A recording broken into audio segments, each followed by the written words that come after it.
So there was also some underwater training. Yes. Would you mind expanding on that? How does that differ from sort of being in space?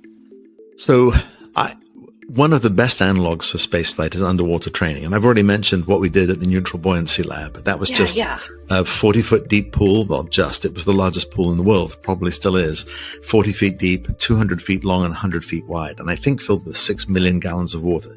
Large enough to hold an entire mock-up of the US half of the space station. So you could go down, be neutrally buoyant, and practice your spacewalks.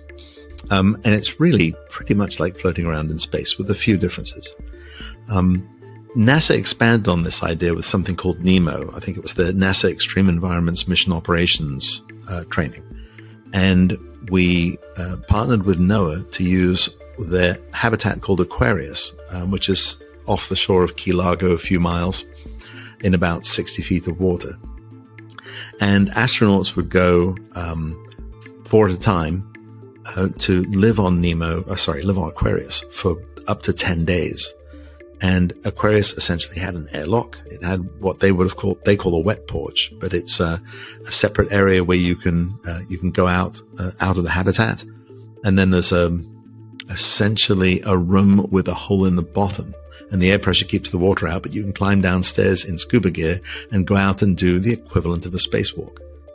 You have to live in this Aquarius habitat, which is really small. It's about the size of a small school bus, with 6 bunks stacked 3 high at one end, and then living spaces in the middle, and the area for science. And at the other end, this wet porch that I mentioned, where you can go out and do your EVA, kind of like an airlock. So this is a great analog for spaceflight. You get to do spacewalks, you get to be remote from your mission control team. You have to live and work in confined spaces with other astronauts that you may be flying in space with one day. So a really great analog for spaceflight training, and really, really fun to boot. If you love scuba diving, as you do, I know, it's really fun.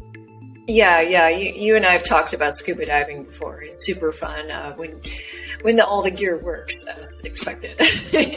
But that sounds like the perfect way to actually practice for kind of being in tight quarters and possibly stressful situations, but also kind of really get into the idea of being in a space station. Because you can't necessarily just go outside. Another thing that's great about being underwater, I say great, but great in the sense that it's a great analog for spaceflight, is that your life depends on your equipment, both its reliability and the extent to which you can operate it properly. And they gave us lots of training on scuba equipment. We were all scuba divers anyway, astronauts have to be. But they gave us lots of specific training on the NOAA scuba diving setup, which for those who are scuba diving aficionados, it's like a cave diving setup with multiple tanks, a manifold between them that you can isolate one tank from the other, and a regulator coming from each tank. And very special procedures for both going to your reserve air and sharing air with a buddy.